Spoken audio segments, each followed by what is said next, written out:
সবাই কেমন আছেন? নিতাই চাঁদের কৃপাতে আমরা কিন্তু ভালো আছি। তবে চলুন আমার শ্যামরাধিকা ইউটিউব চ্যানেলটিতে সকলকে স্বাগত জানিয়ে আমি আজকের ভিডিওটা স্টার্ট করি। আজকের ভিডিওটা স্টার্ট করেছি স্কুল যাওয়ার কিছুক্ষণ আগে। তো ঠাকুরের ভোগের জন্য এখন তৈরি করে নিচ্ছিলাম ছোলার ডাল। তো কম বেশি ছোলার ডাল সবাই রান্না করতেই জানি, তো আমি আমার মতো করে ছোলার ডাল করে নিচ্ছি। এই সকালে স্কুল যাওয়ার আগের টাইমটাতে খুবই তাড়াহুড়ো থাকে। তো আমি আগেই বলেছি আমি কয়েকদিন ধরে বাপের বাড়িতে মানে কল্যাণীতে রয়েছি। তো সেখানে মায়ের রাধা গোবিন্দ গোপালের জন্য আমি একটু ছোলার ডাল আর এই অল্প করে কিছু পরোটা আর কটা পাটিসাপটা বানিয়েছিলাম। তো সেটারই প্রস্তুতি চলছে। আর স্কুলে ভগবানের অবশেষ পেয়ে যাব বলে খিচুড়ি মা আগেই বসিয়ে দিয়েছিল। এই যে ছোলার ডালটা প্রায় হয়ে গেছে, এবার নামাবো। আর ময়দা মেখে মা রেডি করে দিয়েছিল পরোটাটা বেলে টেলে, তা আমি ওটাকে ভেজে রেডি করে দিলাম। পরোটা দিয়ে ছোলার ডাল কার কার ভালো লাগে? আমার তো খুবই ভালো লাগে। তবে এই শীতকালে পরোটা দিয়ে গুড় ভগবানের অবশেষ পেতে কিন্তু অনেক বেশি ভালো লাগে, তাই না? তো এই যে পাটিসাপটা অল্প করে ভেজে নিয়েছিলাম ঠাকুরকে ভোগ দেওয়ার জন্য। তো এগুলো সব হয়ে যাওয়ার পর আমি কিন্তু খিচুড়ি প্রসাদ পেয়ে স্কুলে যাওয়ার জন্য রেডি হলাম। স্কুলে পৌঁছে গেলাম এবং স্কুলে পৌঁছে দেখুন একটা অদ্ভুত ঘটনা ঘটলো। আশা করি এই দিনের এই ঘটনাটা সবাই সাক্ষী ছিলেন, প্রত্যেকের জীবনেই এই ঘটনাটা নেমে এসেছিল। চারদিকটা এমন অন্ধকার হয়ে গেল। প্রথমে ক্লাসরুমে ক্লাস করাতে বসেছিলাম, ক্লাস শুরুও করেছিলাম, তারপরে হঠাৎ করে কারেন্ট অফ হলো এবং এত অন্ধকার হয়ে গেল যে এই যে দেখাচ্ছি আপনাদের, দেখুন কীরকম অন্ধকার হয়ে গেছিলো। মনে হচ্ছে আমি সন্ধেবেলা স্কুলে গেছি, সেটা কোনো দিনই করিনি, কিন্তু মনে হচ্ছে যেন সন্ধেবেলাতে স্কুলে পৌঁছেছি। একজনকে দেখতে পাচ্ছি না পর্যন্ত। আরেকজন স্যারের ফোন নিয়ে তার ফোনের লাইট জেলে আমি ভেতরে ক্লাসরুম দেখাচ্ছি, দেখুন কাউকে দেখা যাচ্ছে না। আর আমি যেহেতু স্কুলের বাইরে দাঁড়িয়ে দেখছিলাম বাইরের পরিবেশটা কীরকম, এরাও অন্ধকারের মধ্যে সব বেঞ্চ থেকে উঠে নাচানাচি শুরু করে দিয়েছিল। আমাকে দেখে কিন্তু আবার সব যে যার বেঞ্চে বসে পড়ছে, কিন্তু ক্লাস নেওয়ার উপায় ছিল না, এতটাই অন্ধকার ভেতরে ছিল। তার উপরে কারেন্ট অফ। কারেন্ট থাকলে তাও চেষ্টা করে দেখা যেত। এই দেখুন বৃষ্টি শুরু হয়েছে।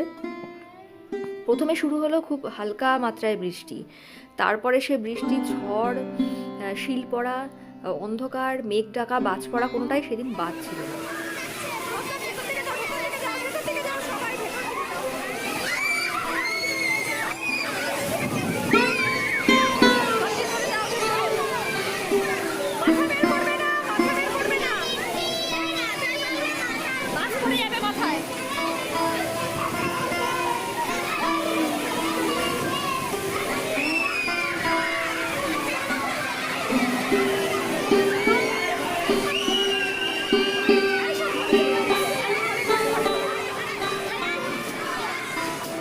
সেদিন ঝড়ের তাণ্ডবে যখন চারদিক তোলপাড়, তো কিছু বাচ্চা তো কেঁদে কেটে একসার হয়েছে ভয়ে, ছোট ছোট বাচ্চাগুলো।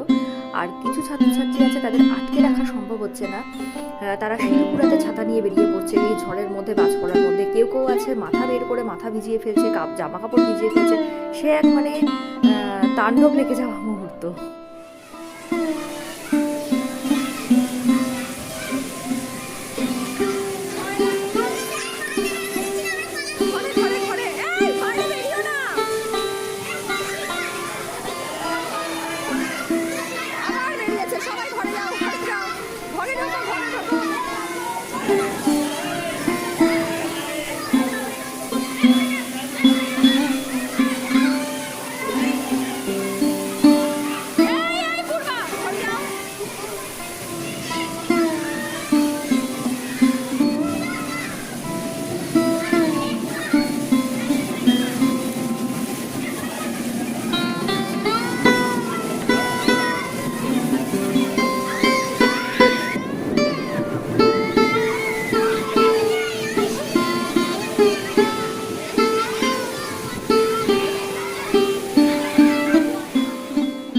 একবার জোর করে ঘরে ঢোকানো হচ্ছে, আবার অন্য ঘর থেকে বেরিয়ে পড়ছে।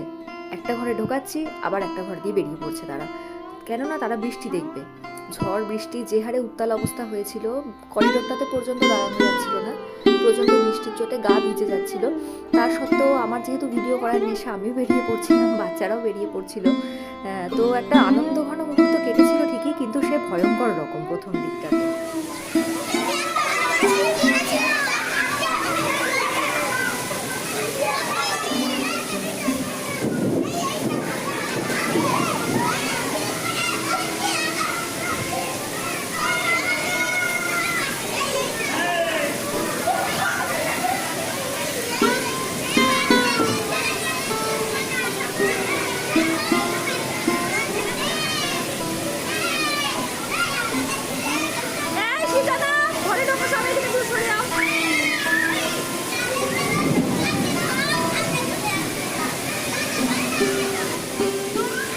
এইরকম ঝড় বৃষ্টি চলাকালীন সময়ে ছোট ছোট বাচ্চাগুলো যখন কাঁদতে শুরু করেছিল, ভয়ে বাড়ি যাব ম্যাডাম, বাড়ি যাব এরকম বলেছিল, তখন তাদেরকে আমরা কোলে নিয়ে ঘরে বসিয়ে আদর টাদর করে নানা রকম গল্প বলে থামিয়েছিলাম। তো নিজেদের ছোটোবেলার কথা খুব মনে পড়ছিল যে হ্যাঁ, এরকম ঝড় বৃষ্টি হলে মেঘ ডাকলে হয়তো আমাদেরও তখন ভয় লাগতো। স্কুলের মধ্যে এইভাবে অন্ধকার ছেয়ে আসা, শিল পড়া, তারপরে হঠাৎ করে এত জোরে জোরে বাজ পড়া, মেঘ ডাকা, এসবের মধ্যে একটা মানে ভয়ঙ্কর একটা পরিস্থিতি তৈরি হয়েছিল স্কুলে কিছুক্ষণের জন্য। অন্ধকারটা বৃষ্টি পড়তে পড়তে আস্তে আস্তে কাটতে শুরু করে। আর এই দেখুন, যখন বৃষ্টি কমে এসেছে তখন এদের আনন্দ দেখুন কীরকমভাবে জল ছিটাচ্ছে। যে ফেব্রুয়ারি মাস বলে মনে হচ্ছে না, ঠান্ডা ঠান্ডা ছিল ওয়েদার, তা সত্ত্বেও কিন্তু এর আনন্দে মেতে উঠেছে। দেখুন, এদের আনন্দটাই অন্যরকম, আনন্দ করার ধরনটাও অন্যরকম। বৃষ্টির মধ্যে খেলার পাশাপাশি আমার ফোন নিয়ে আমার ছবিও তুলে নিল খানিকটা, ভালোই লাগছিল, মজাও লেগেছে। এই দেখুন, এরা দুজন বসে শিল পড়া দেখছে, আমি সেই ফাঁকে একটা ছোট্ট ভিডিও তুলে নিয়েছি।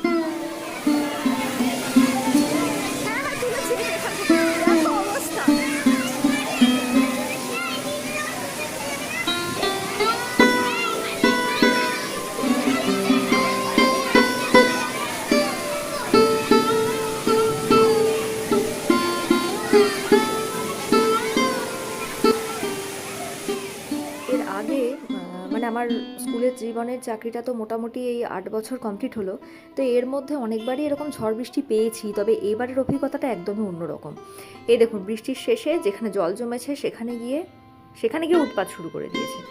তো যাই হোক, ঝড় বৃষ্টি থেমে যাওয়ার পর একটা শান্ত ঘন পরিবেশ যখন হলো, মনের ভয়, প্রাণের উচ্ছ্বাস, আনন্দ খানিকটা সীমিত হলো আর কি। তো যাই হোক, ভিডিওটা আজকে এখানেই শেষ করে দিচ্ছি। কেমন লাগলো ভিডিওটা জানাবেন, পাশে থাকবেন। জয় নিতাই।